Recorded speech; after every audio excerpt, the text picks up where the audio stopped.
Well, good afternoon and good evening, everybody. It's Lisa Gunshore here, and welcome to another episode of the Buddhist Biohacker. We are creating conscious content for 1111D, and our mission is to create a resource of light for each and every one of you during this time of ascension. And my gosh, we have been doing that. So welcome in to everyone who's already joining in the live. I can see your little numbers popping up there, so welcome.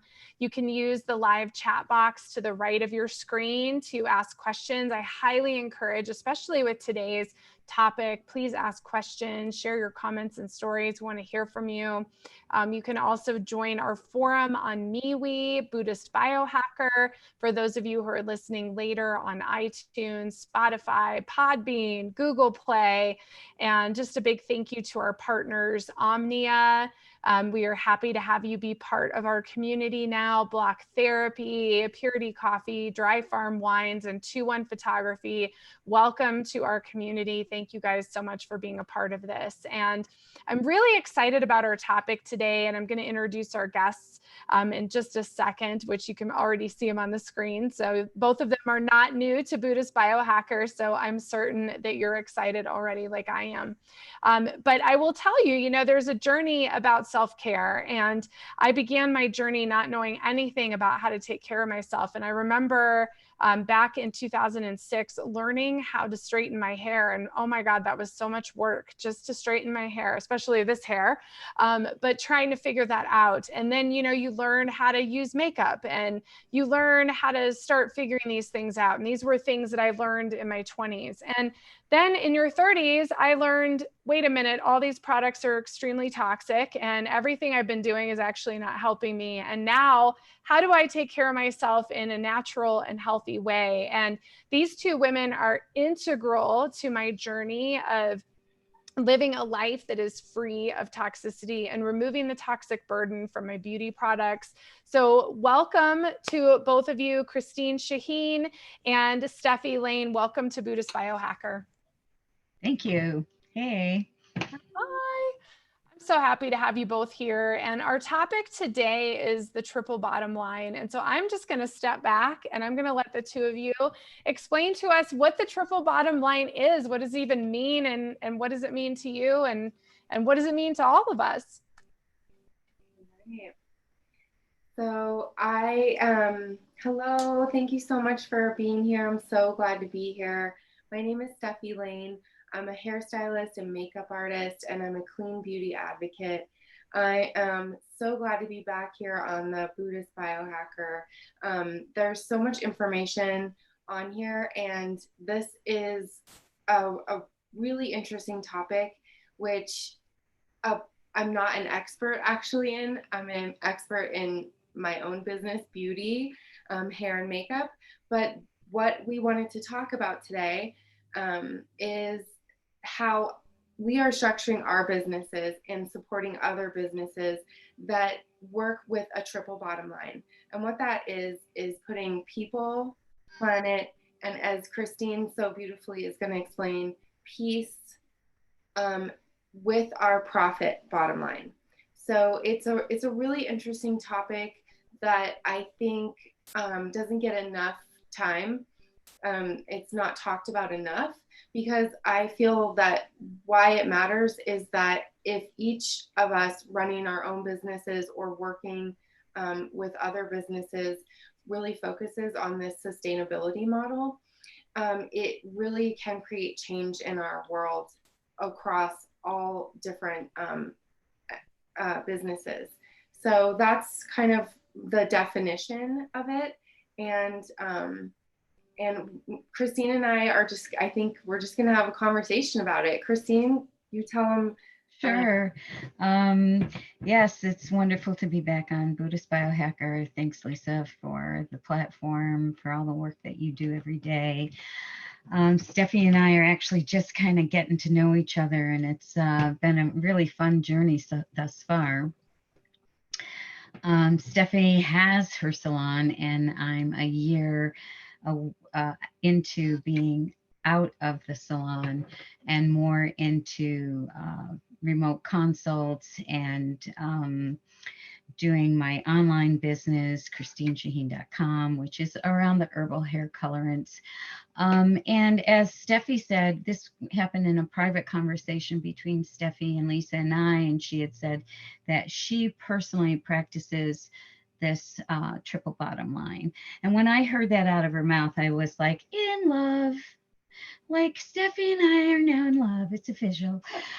Because when you meet somebody who's in your profession that really reflects and is on the same journey, it's very heartening. It's a lonely kind of journey, and I have to say that from my own personal experience, I'm a bit older than Steffi, so it has been kind of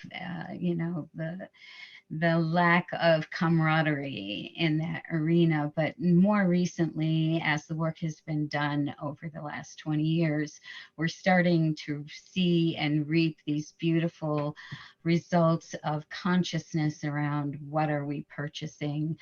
I know in my first salon 20 years ago, when I offered clean products, people were like, those are expensive. And I'm like, yeah, but you don't get it. Right. So here's part of how that works is that when you have a facility in your community and it's creating products that might be reasonable on your pocketbook, oftentimes they're using ingredients that are not quality ingredients and sometimes can be very hazardous ingredients. And they're using their, I want to say, real estate on their box as advertising and promoting. And you, as an unaware shopper, and certainly unaware because who thought you would need to read labels on the products that you're using? You just make an assumption that if it's on a shelf, it's already had some testing. And the reality is that hardly any products are tested prior to being put on a shelf. And that is also true in the natural products industry. It doesn't mean that all the products in the natural products industry are questionable, but it does say that there is a significant percent that can be. So you do need to become your own advocate. You do need to read labels. You do need to understand what those labels mean. And so if you have a facility in your community that is making such products, then what happens is in the process of manufacture, you have effluent, and that means it goes out into the water. And then you have air pollutants because it goes up into a stack. And then oftentimes, if there's any sort of dumping, then that lands on the earth. And sometimes we find that we need to dispose of these things actually in hazardous waste landfills. So that is a whole different category than just throwing it out. And why would your personal care products need to be disposed of that way?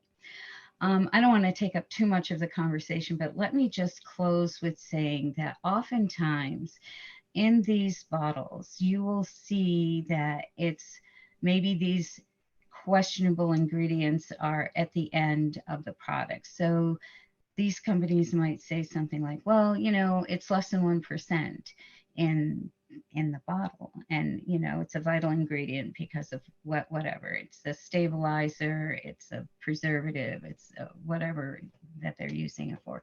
But I want you to take a moment right now and to consider going shopping. I mean, even in your grocery store, and all of the products that you see and the vast aisles, especially if you're in a beauty supply store, of all of those products, and even at less than 1%, what does that mean to that facility that's in your community where these ingredients come in barrels? Yeah. So there is no longer this concept of it's less than 1% or it's less than 3%. It now becomes something that is very obvious that what the exposure is, especially in certain communities. And usually those are disenfranchised communities, communities that are already challenged, where these facilities are placed. And then this is the result of what is happening to their air, to their water, to the soil. And then we purchase it. So when I hear Steffi say, you know, this is part of her profit bottom line, is like, yes, when we make that purchase, and sometimes these products might be a couple dollars more expensive, but what are you paying for, right? So if you're paying a couple of extra dollars so that we have clean air and clean water and clean soil, that children aren't getting cancer, then I think it's well worth the extra money that we pay. Yeah, Steffi? yeah, absolutely. And that leads me to just such a crucial point, is that both Christine and I are in the beauty industry, and we are representing an industry that has for so long said, oh, pain is beauty, pain is beauty. And we're saying, no, no, no, it's not beauty, it's not painful, it's natural. And with just a little bit of education, a little bit of mindfulness, you can choose products that and learn how to be an advocate for yourself, so that beauty is no longer pain anymore. And the other point that I loved so much of what you said, and I want to expand on, is that as that image of you walking down the store aisle, as you choose what products you're purchasing, then you're telling with your vote, by voting with your dollars, what your, number one, what you're worth and what you're going to purchase. So the more you look into what kind of bottom line does this business have, what are they representing across any industry, then the more of us that are doing that, the more we create a more sustainable planet. And it really is interconnected, so much more than we know. And so as somebody is coming in to support our businesses through haircuts, or Christine buying her herbal colorants, which I'm so excited to try. I can't wait to get my hands on those. And as you're choosing those products and supporting those businesses that have the planet, oh, I'm so excited! Can't wait. Then that is the change that happens. That's the domino effect that is going to happen. So a gentleman or a lady comes into my salon, gets a haircut, it's really simple, and then I say, oh, what's your business? Or they found my business from another business that also has those same ethics, and that creates just an interweb of good business and supporting good sustainability across the planets and the people. So I guess what I'm really trying to say is that that's real power. That is real power that can be used for good. And I hear so many times, actually, sadly, I hear people giving up, like they don't really, it's too much effort, kind of a talk that we have, where it's kind of hard for them. They feel like it's too hard to make these choices, and that's exactly why it's so important to do that, no matter what industry you're in, to make those harder choices and then educate people. And when you are in the market for a plumber or a hairstylist, or whatever it is, a grocery outlet maybe, you look at what you do, a little bit of research, and look at what their ethics are, and support the business that is most in line with your ideas. And that's really just the message I want to get across, because there is no such thing as competition. Everybody can help sustain everybody else. And if we are looking at what does that business stand for, then I believe that it helps across the board, because we can start to take back the power from the conglomerate corporations that really are doing the planet a lot of harm and are doing our people a lot of harm. Yet so many people are just kind of complacent to that, because it's much easier to stay in that mindset for some people. Yeah. Totally agree with that, Steffi. And I'm going to flag a little bit that part of the things that we're dealing with is the mass production, right? And so, as you stated so eloquently, that there is no competition, what would be best is if you could really source some of your products that are handcrafted locally in your community. Like you have, herbalists down the road that makes creams, or, things that are really, because even that imprint locally, like when you buy Greek yogurt from a mass produced company, we don't even understand that the dripping of the whey from the yogurt in that mass amount, which when we do it at home, like we've been making Greek yogurt, or what people would call Greek yogurt. In our culture, it's called lebni, and it's a little bit thicker than Greek yogurt. It's kind of like what we would say as a cheese, a creamy spread. And we've been doing that, I mean, since whenever.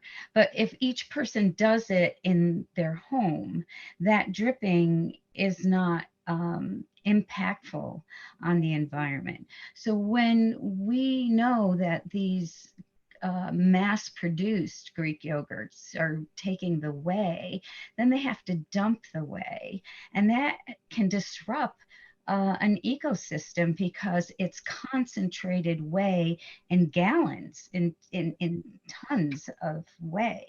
So I really believe part of our issues here is to keep things small, right? And so by making that impact small, then the earth has the power to rejuvenate. And in some cases, what is now a waste becomes a nutrient, right? Our nutrients, because they're in highly toxic amounts, now are not nutrients. Now they've become a hazard.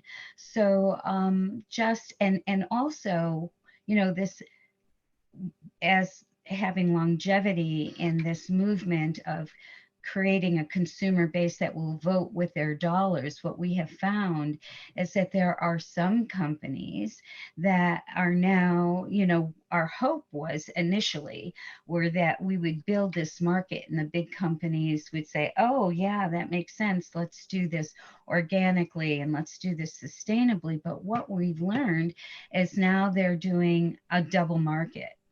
Instead of transitioning and making their footprint less, they're capturing the organic sustainable market by doing a certain portion of their products sustainable and organic, and they're still offering their other products. Yeah, so I want to encourage people to know your companies and to research your companies. There are some that will have absolutely wonderful all natural products, and you buy that and you say, oh, look what I found. And then the next time you go and you purchase maybe a face cream from them, and you don't turn the box around and read the label, because you're trusting them on this particular product that they've made that is your standard, then you're just, I don't want to say believing, but you are just believing that their whole company is making. So there are companies that are 100%. And then there are companies that will do this kind of, well, I'm capturing some of that market, and then I'm going to continue to make, higher profits over here. And so again, let us, it is overwhelming. If you don't want to read the label, you need somebody else to help you with that, reach out. reach out to somebody like Steffi, reach out to somebody like me. This is what we do every day. We're passionate around it. We'll help you if we can and do the best to inform you. And then the ultimate decision is yours. I was just guiding a woman in Ireland on the herbal hair colorant, and she's actually sensitive to the herbs. So I said to her, look, I know there's other colorants out there that are all natural, and I'll help you get into something that isn't going to sensitize you. Yeah. It was a disappointment that she was sensitive to the herbal pigments, but just because they're natural and come from nature doesn't mean you can't be allergic to them, or Right. that somehow you have a reaction to a plant and you can tolerate a chemical.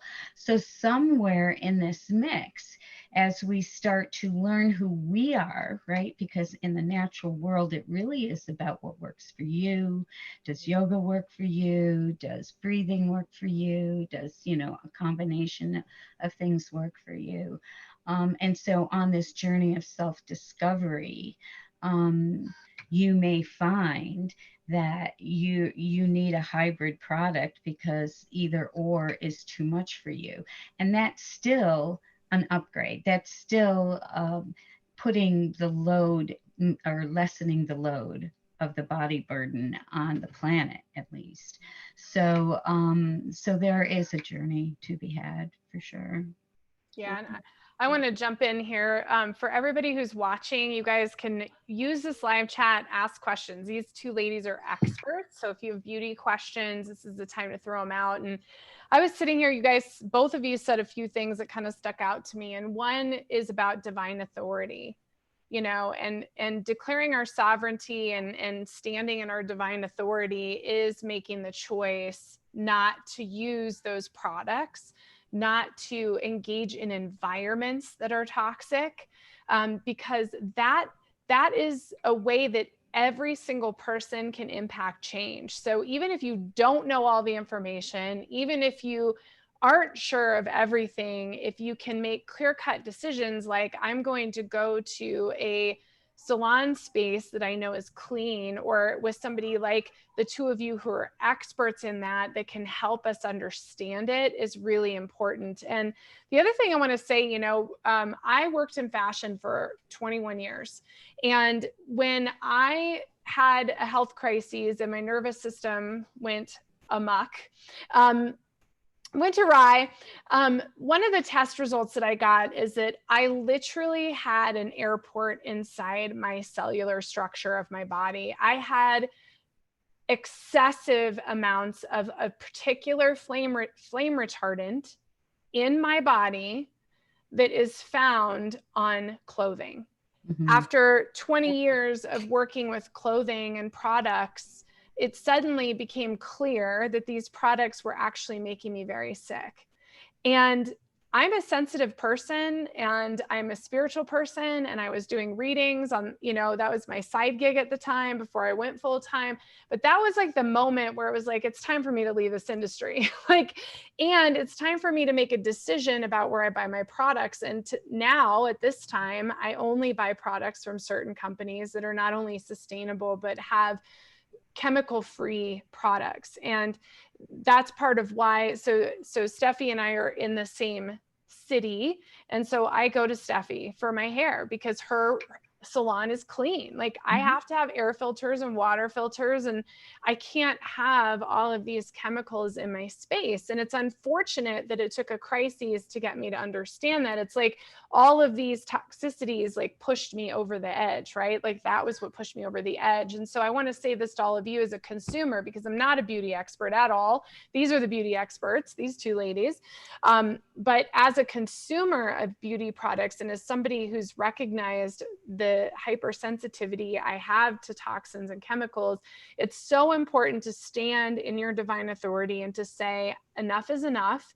I am not going to accept these chemicals. There are companies, which I won't name names, but there are companies who say that they're for the earth, who in fact, their products are full of parabens and phthalates and SLS and all these things, and are literally not. when you start looking at the information, and it can be overwhelming, and that's where these ladies come in as resources. And I'm sure this won't be the first time they're going to be here talking about all this, because there's so much to talk about. So I just wanted to reiterate that you guys are talking about voting with your dollars. And I think that is the power that we have in this great awakening, is to make different choices and to walk away from toxicity in all forms.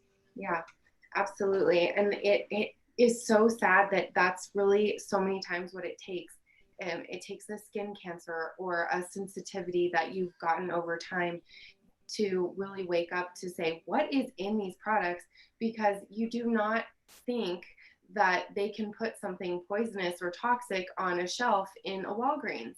But it happens all the time, and products are greenwashed so much. 10, 15 years ago, there wasn't greenwashing products because consumers didn't really know about what a green or clean product was. So, but what's happened now is people are understanding through the food industry that we've all been realizing what goes into our food. And now beauty products are kind of catching up with that. People are kind of saying like, oh wait, I'm putting this down my throat. What am I putting on my skin? And so, but that is what it takes sometimes. And that's why Christine and I are here today, is saying, it's really, if you don't know the ingredients, that's not a problem. There's apps that can help you, and there's businesses that can help you, and just finding resources to look and see what is that bottom line of that company. And is that somebody that is working towards sustainability, or is that somebody that's just greenwashing their product so that it can go on the shelf at the Whole Foods or the, whatever natural store that you're at? And, those are the things. That's just kind of the number one question that you have to say to yourself is, first of all, why does it matter? And it matters because we're all connected. Whether we're in the same town or across the world, right, we're totally all connected. And buying locally made products from Christine, that is also a natural product, and it's a small batch product. Those are the kinds of things that you can really trust in, because that person has accountability built into their business.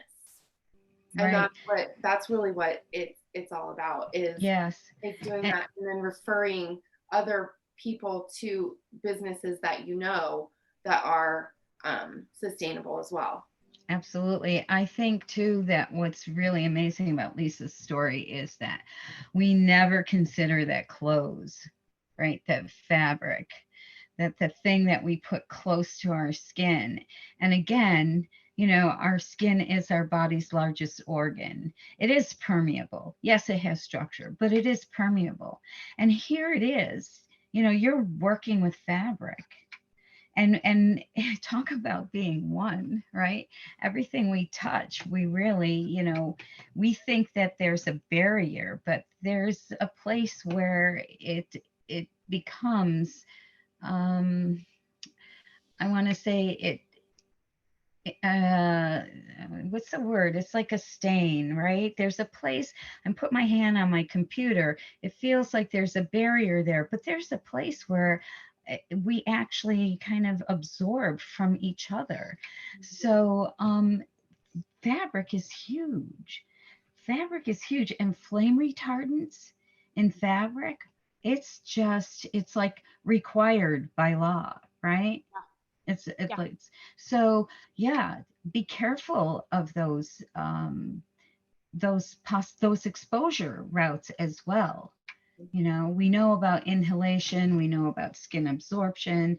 Somebody was just telling me the other day around, so Roundup, which has been, the big thing that's out there right now with lawsuits and stuff like that, is grown, corn is grown with Roundup. Corn becomes ethanol. Now we burn the ethanol in our car.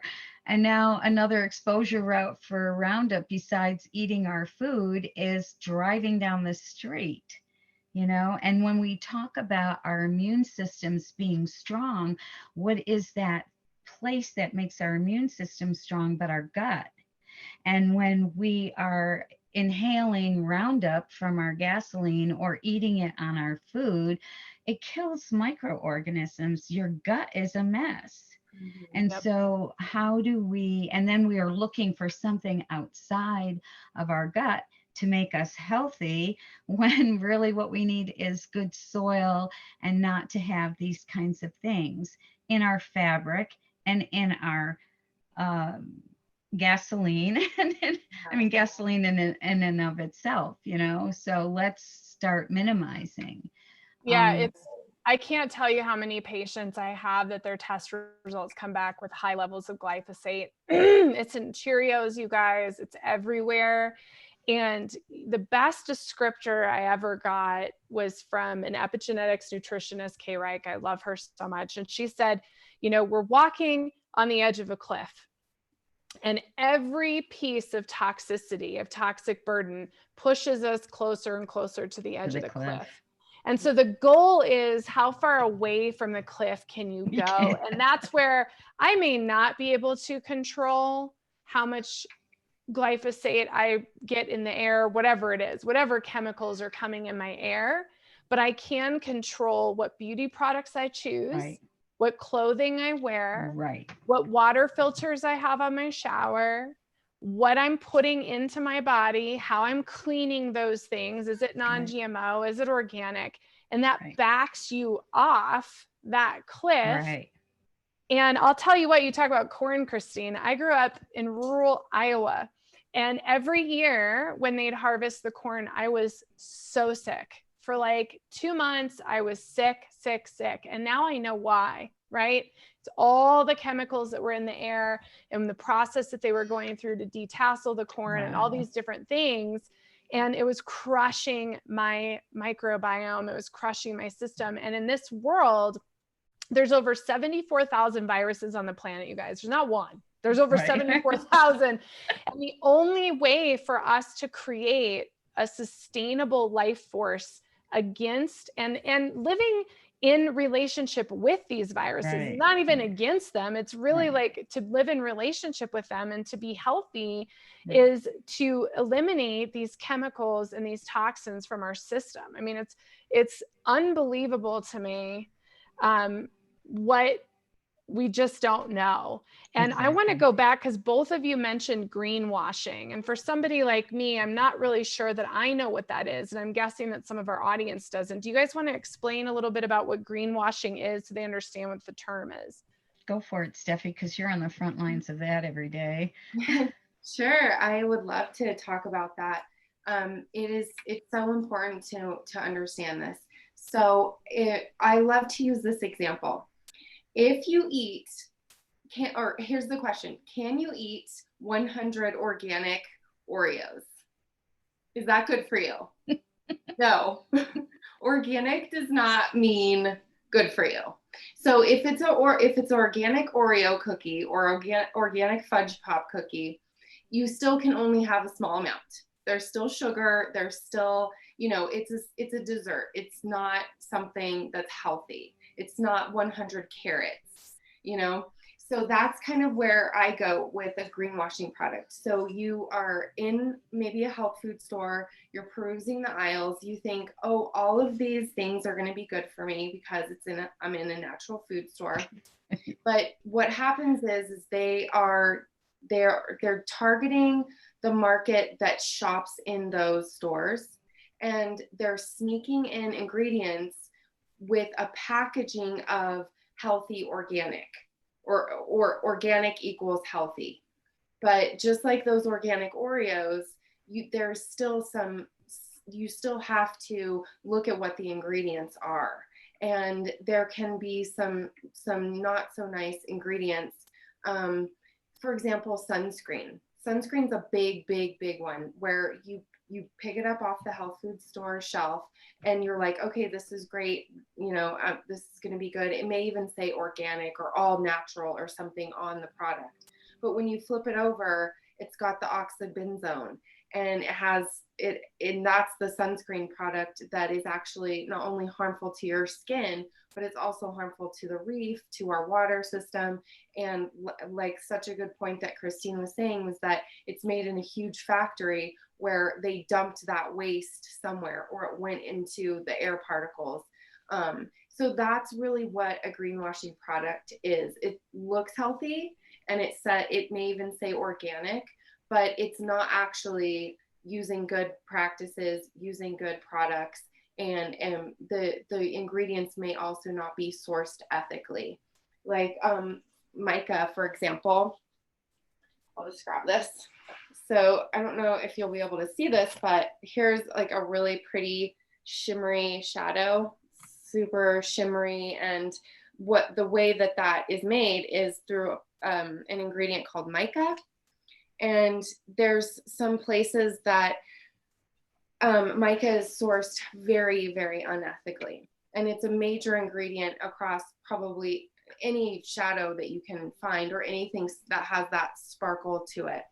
And there's people that are actually dying over mica. So those are the kinds of things that it's a small thing, but it's actually a big, they want you to think it's a small thing, but it's actually a big, big problem. Almost at the same level as like a blood diamond or something like that would be, where people are dying trying to mine the mica, and it's not ethically sourced to make the product as cheap as possible. So that's where your dollars are going when you're really researching not only what is in the product, but also what's behind the company that's making the product. I know that was a long answer, but the short answer is it's a not nice product in a nice packaging. Yeah, I also see greenwashing sort of like as whitewashing. When you had dirty walls, right, and you would whitewash your walls, and then it wasn't like you really cleaned the walls, but you covered them. Yeah. Right, you covered them. And so greenwashing is that way. It's like they're covering their ingredients with the label of green. I don't know, Steffi, you said something that really resonated with me, and I'm trying to bring it back into my awareness of exactly what that is. But with the makeup in particular, I am more of I think that it's a balance between, especially with mineral makeup, there are some companies that say it's naturally extracted. The minerals are naturally extracted. Some companies will be lab created. And in this instance, I'm more of a lab created girl, because naturally extracted minerals means there's a lot of digging. There's maybe some other industries nearby that might be impacting the quality of the minerals. And while it's naturally extracted, meaning it's coming from the earth, we really do need to take into account that extraction process and what that does. So they've got, the big hose that go down and bring up the earth and, throw them in the bins, and then they go through the minerals that way. And as you stated, Steffi, people are dying from those kinds of exposures. I mean, even salt. There are so many ways that we as a privileged culture have no idea of how our everyday ingredients are sourced. There was a movie out many years ago. It's called The Fever. Vanessa Redgrave is in it. And it's just a really good reminder of, when we're overwhelmed with all of these different impacts that we have as one person and we're totally unaware of. I believe that the message of that movie can be pretty profound. Wow. And encourage people to kind of explore that. Well, and I'll throw that in the show notes too. And thank you guys for commenting. Hi, Becky. Hi, Vishali. We love you so much. And Becky said she's glad we're talking about it. And Vishali says greenwashing sounds like gaslighting. You believe in one thing and then it's another. And, you know, I wanted to touch on that because now that you've explained greenwashing, so you could say there's a gluten washing too.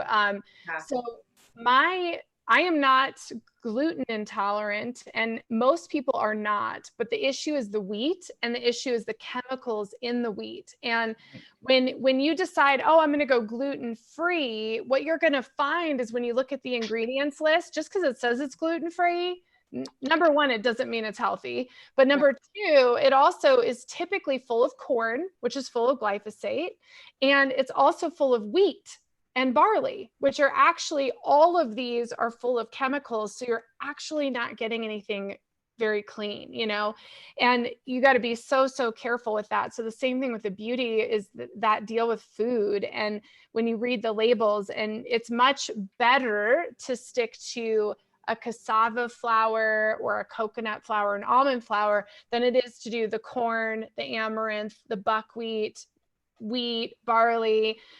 Those things have a lot in, they're so dangerous for your microbiome. And so just when you guys are talking about greenwashing, I'm like, oh my gosh, they do the same thing with food. They say, oh, it's organic. Well, what does that even mean? No one even knows anymore. You really want to look for non-GMO. You want to look for local. I love the natural food stores that have local products. And really, I think one of my missions, and we've talked about this before, is to get away from the grocery store. And this is like becoming like, oh my God, you guys, this is like not an easy project. And I'll tell you what, like, you know, to go to a farmer's market and even find local is actually hard. I'm learning. So it's like, you really got to look at those labels. So when you're talking about beauty, and I know for me, I feel overwhelmed when I hear you guys talking about the beauty, because it's like, oh man, like the sunscreen and the reefs and this and that. And so what are the tools? Like Steffi, you mentioned some apps. I know there's things out there to help us figure out what to buy. And I'm just wondering, you know, you guys are a great resource, and don't worry, we're going to have Steffi and Christine's information in the show notes, because I know they're here to do this. This is their mission. But how do we figure this out when we don't know? Because it gets overwhelming for sure. Yeah, it is overwhelming. And the image that you had of walking on the cliff is such a good image for people to have. You don't have to freak out about it. It's actually going to, if you are mindful of it, you're going to be asking these questions, and it's just going to be a curiosity. It's just going to be like, oh, what is this company about? And guess what? We all have the tools right at our fingertips and in our cell phones to find these out. Google is a great resource. Google it. But then there's two apps, EWG, Environmental Working Group. And also there's another app called Think Dirty, Shop Clean. And these two apps, you can constantly be looking for, you can look up your product, what does it have in it? And then there is another one for food that has escaped my mind. I don't use it quite as much, but there's another one for food that really gives you the clean and dirty of it all. So it'll put it on a scale. If it's as far in Think Dirty, if it's a 0, it's the cleanest possible product you can have. If it's a 10, it's a really dirty birdie. And if it's really 0 to 5, it's a really good clean product. 0 to 3 is the ideal, but 0 to 5 is a good range to have. And you can look up everything in your medicine cabinet, in your shower. And if you're perusing the store, you can look it up right there, and it will tell you, this is a 0, this is a 3, this is an 8. And when it's an 8, it's usually the fragrance. The fragrance is where they hide a lot of stuff. So that particular app will cut it, will really put it on the dirty scale if the company's not forthcoming about what's in their fragrance, because they don't have to be. There's also, I believe, an app called Bicot. So that, I think that one deals maybe more with fair trade human rights issues, things like that. And actually, Lisa, I'm really glad you put those questions out, because it reminded me what Steffi was talking about, which is sunscreen. And sunscreen, the thing is that the higher the number is, doesn't necessarily give you the best protection. And we think that that's true, because a 90, let me think what it is. I think it's a 15 SPF actually gives you a 90% protection. So something that says 75 SPF isn't going to get you much more than an SPF 15. Okay. And the other thing is, some people should never use sunscreen. I should never use sunscreen. I'm a darker complected person. I need, for my body and my skin tone, I need 45 minutes of uninterrupted sun a day. I live in the Adirondacks. That's not going to happen, unless I'm out in the garden for at least, 45 minutes uninterrupted. Most days that's not happening for me, because I have an online business and I'm working indoors. So on a daily basis, I need 45 minutes of uninterrupted sun a day. People that are darker than me, that's the thing, is that our absorption of vitamin D is slower, because our cultures and our geographies were more sun-based. And so our our bodies slowed down our production of vitamin D, because we were going to be outside more. We lived outside more. We were exposed to the sun more. Fairer skinned people probably need to be much more aware of the sunscreen impact for themselves than somebody like me or darker. Mm-hmm. And yes, I have Black girlfriends and women of color that will use sunscreen, and they're all about, I'm trying to say, yeah, but you need to get sun exposure. Yeah, and there's those meters that you can find that tell you what time of day has the least amount of radiation, and there's a lot of ways to get that. For sure, it's definitely something that's important, that vitamin D absorption. Yeah, I would say the less times you burn your skin is going to be the better. And I like to use an umbrella and a hat and big sunglasses, so that way right. You're not putting the chemical sunscreen on you or whatever, but you're still mindful of all the radiation that is coming down. So yeah, sure. Well, I mean, Americans are completely deficient in vitamin D3, and it is so important that we get outside. And the message has been a little bit of the opposite of don't, right.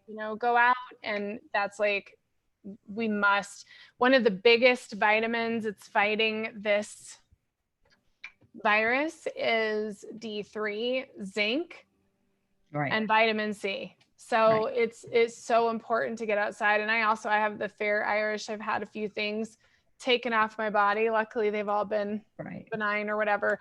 But I will say I hate using sunscreen, hate it. And I often find myself feeling sick more from when I use sunscreen than when I don't. So I have to monitor my time. It's like, okay, I know right. I can go X amount of time outside without it.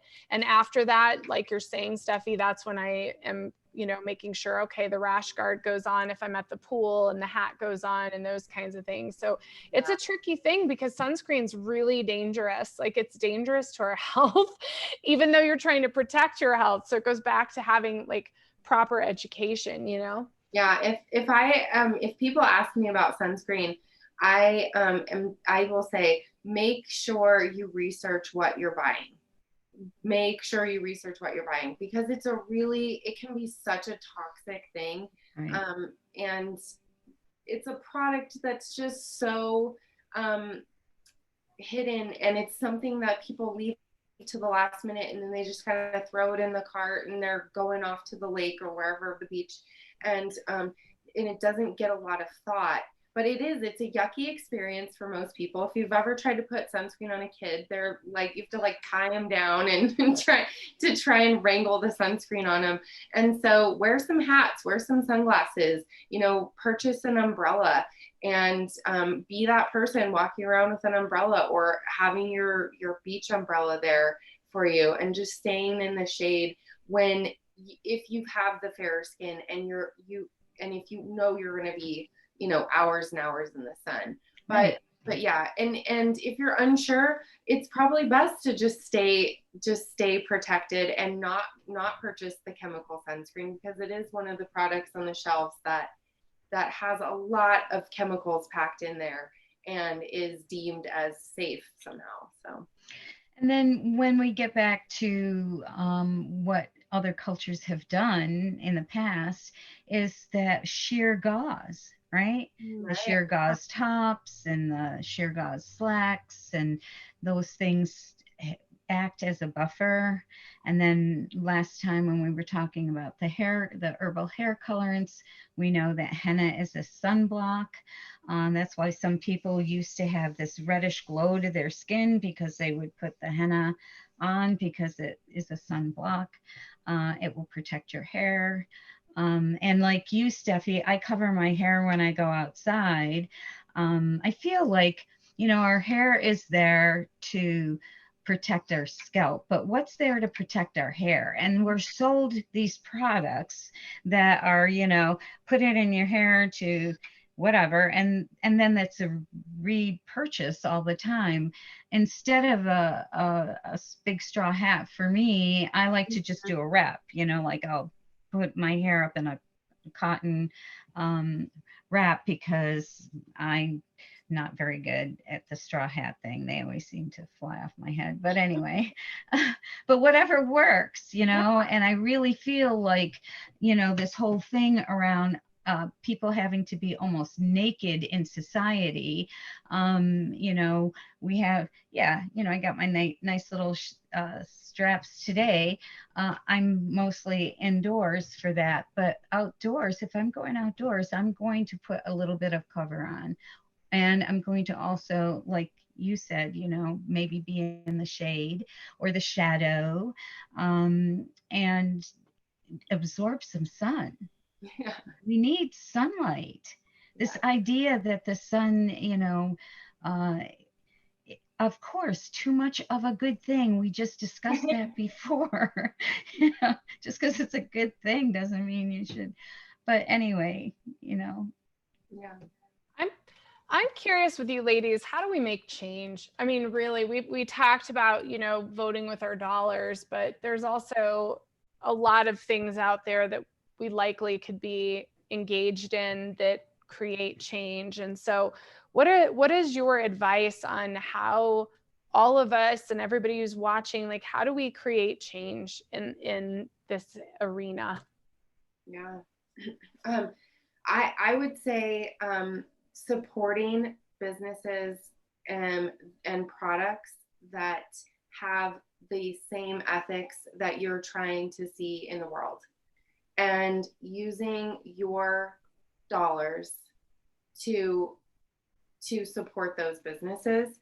I think that's really where it's going to come down to. I feel that we have seen what money does.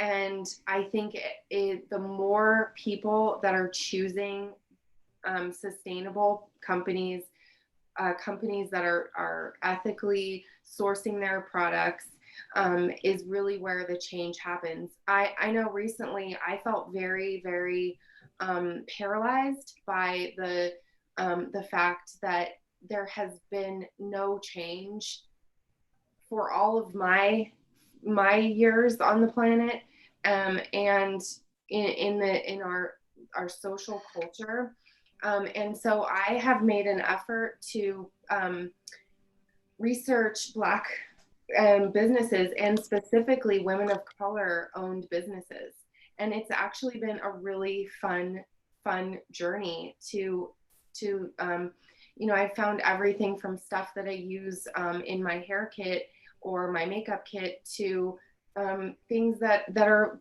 actually cleaning products and feminine care products. And that's really been making me feel like I am able to do something and create a change, because it kind of dawns on me like, oh, wait, our world really is all kind of geared towards money. So why don't we use that to make a change? So to me, that really is where we can create some real changes, by supporting other like-minded people and businesses. I concur. And I would say too, as far as feminine hygiene products, you want to check out Women's Voices for the Earth. They have a great campaign called Detox the Box. Ooh. You know which box, girlfriend. So Detox the Box, and they are passing legislation in different states. New York was the first state to pass the legislation that toxic ingredients need to be labeled on the box for the box. So you want to check that out. Women's Voices for the Earth, Detox the Box. And again, find your local herbalists, your local farmers. I know my local herbalist, she makes this amazing face cream that I love to use in my hair. It's like, it does the best stuff for my hair. And, you know, when you would feel it, you might think, oh, that might be a little bit too emollient for hair, but it's perfect for mine. So I put a little bit here and I put a little bit here and I'm set to go, you know. Find those things that you can double task. I also tend to be somebody that doesn't do a lot of product. And when I had my salon and I sold product, people would, I sometimes would run into people that would be like, well, you're just selling product. You're here to sell product. And, you know, I'm like, I might use some of those products. I purchase the cleanest ones for my shelves, but sometimes just using stuff at home, salt and lemon juice and apple cider vinegar. And I mean, there's a whole slew of things that's in your cabinet at home that can treat all kinds of the garlic for ear infections. I mean, it's just phenomenal what we already have in our homes that we can use for good beauty, good skincare. Egg whites are fabulous. We'll get into that another time. But yeah, you know, especially during times when the economy is sort of in a standstill and you've got kids to raise and you're trying to figure that out, you know, what are the things that you're buying anyway that you have at home on your shelf that you can use double tasking or triple tasking for yourself. Yeah, I absolutely. love it. Well, the Detox the Box, I'm looking that up because I'm like, you know, the Ayurveda journey, you know, has led me to the moon cup. So I'm looking at that. But, you know, there's that whole idea of, you know, we have to flow. And if our flow is blocked, it's actually blocking our energy field. It's actually destructive to the feminine energy. And so I've recently become like very passionate about how I'm going to make this all work somehow. We should do a thing on that. I think we should. Yeah, because there are so many, and you get me started on that. We got a minute left. That's not. I know. Well, let's do it. I've got the note here. Let's totally do it because it's worth the conversation, because there's all these things, you know, I was reading this whole book about, you know, how all the women went to their little red tent. Red tent. And I'm like, where's my red tent? Like, I want one. It's coming. It's coming. I got ideas, girlfriend. Oh my gosh, let's do it. Let's definitely do that. Maybe I can write Detox the Box, see if we can get them to come on and talk about what they're doing too. Oh, that would be great. So let's do that, because you know, the thing is, all the natural piece, like what you're talking about, and that's part of what my practice in functional Ayurveda is do as little supplementation as possible, do as much as we can holistically and naturally, because we're meant to live on the planet. And, you know, looking at those local ingredients, looking at those local companies, looking at what you can do naturally. I mean, my skin, and Steffi can attest to this because she saw my skin a year ago. She knows exactly how it looked after my mold exposure. It was a disaster. And the only thing I use right now is an Ayurveda oil and rose water every morning. I'm a big rose water fan. Every morning I got my rose water. And like, those are so simple and so clean and so pure. And that's what keeps us healthy and strong and so important. And I appreciate this. And I think I've got lots of ideas here about where we go with this. So this is definitely the beginning of something, I feel, and not just a show, because there's so much to talk about. And, you know, I admit, like, I was very ignorant about all this stuff, you know, and honestly, you know, met Steffi and met another gal, Brooke, and now you, Christine. And it's like, whoa, like there's so much work to do. And there's so much information that we need to know, and so much, you know, that we can do differently to help, you know, like with the 4 kids, like we got them rash guards, like we got them things to cover them so they can swim and be free and have fun and be kids without excess sunscreen, without, you know, having skin issues. And, you know, just all these little changes you can make that make a huge difference. And the beauty piece is important, you know, I mean, it's important. Like, I'm so excited to try your stuff, Christine. Like, I'm not gray enough yet. No, give it another week or 2. Yeah, a little bit longer. A little bit longer. Like, I'm ready. Like, I'm ready to clear out. I've cleared out so many chemicals. I literally have no makeup on right now, you guys. And I love. Look beautiful. I know, right? It's great. What, though? I gotta do some eyes, something. I gotta do something. I do have clean makeup products, actually. Sure. Everything out. But at the same time, like, do we need it? I don't know, you know, and it's hard. I think the great thing is if you can fluctuate between, like, if you're not stressed that you're going to be on the air and you're just going to be your real face, that's a beautiful thing. And I've been on your show with my real face too. So, I mean, I think that's the thing in the real world, or whatever world, I don't know if it's real. They say, if you wear makeup, always wear makeup. I never was an adherent to that. One thing I will want to, and it's not a correction, but maybe it's a mindfulness. We have work to do, but we have a lot of exploring to do. We have an adventure that we are on. And so when it comes down to work, then we're overwhelmed. But if we're going to be exploring these opportunities and having an adventure and figuring out what's next for us and our planet, then we're good to go. Oh, I love that. I love that. You know, that's a way better way of putting it.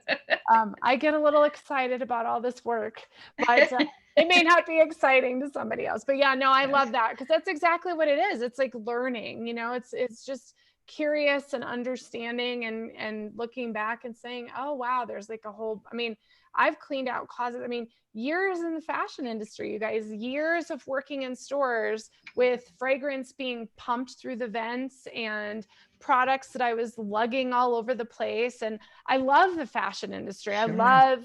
There's so much great things about it, you know, and it's a part of our history and our culture. So I do love all that. But I also think it's important to know where those products are coming from, what environment you're going into. And it's really funny, and I don't want to get on a whole tangent because our time is up, but I will say I did go to the mall 2 days ago with the kids, my husband. And this is a peculiar thing. And this is something I don't really talk about very much, because everything, you know, my spiritual work is a separate universe than what I used to do, right? In the real world, as you said, Christine. And I was there, I was closing stores and closing stores and closing stores and closing stores. And this was about, you know, 6 years ago is when I closed my last store. And I was like, I can't keep closing stores. Like, I see where this is going.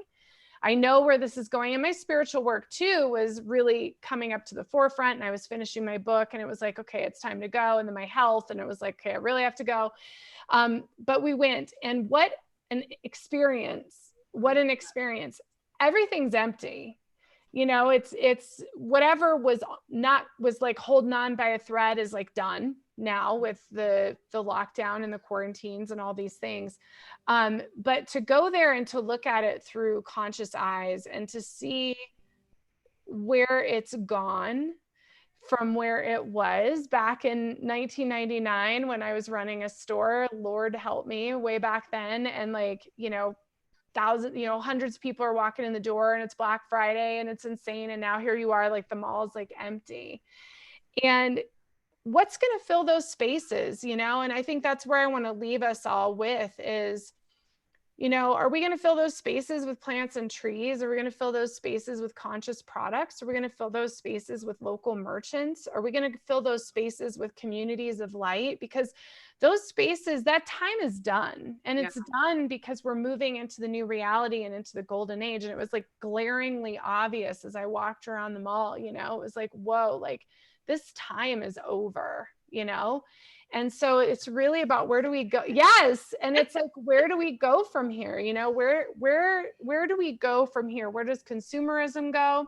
Where do our dollars go? Where does our energy and time go? And hopefully it goes to building communities of light, like the one that we're all a part of here, and the one that each and every guest on Buddhist Biohacker is creating. There's all these different light communities and intentional communities and conscious communities. And so I don't know if you guys have some parting words, but my parting words are like, let's fill this space with light. Yeah, absolutely. My parting words are just thank you so much for having us on and giving us, giving me a platform to really say how I'm feeling and what I'm doing, and just share my message and help me with my mission. You're an amazing fempreneur. That's like the coolest word I heard last week. So I just love that. And a boss mama. And I'm so glad to be here with both of you ladies. And thank you so much. Thank you. Thank you. Thank you. Yeah. Thank you, Steffi, for holding that space every single day. You're on the front lines of getting people educated and offering them great alternatives. And Lisa, you too, every single day. And my parting words are beauty and blessings naturally. Beautiful. I love it. I love you, ladies. We'll do this again very soon. Thank you to everyone who's watching. So many great comments from everybody. Thank you so much. And, just so much love and light to everyone. We're back tomorrow with Julie Hoyle. Cannot wait for her special monthly feature. And we'll be back then. And I'm trying to think of what else. We just put a lot of stuff up on audio. So if you can't get on this YouTube channel, you can get on iTunes or Spotify or Podbean or Google Play. So thank you so much. Mwah. Bye, everybody. Bye. Thank you.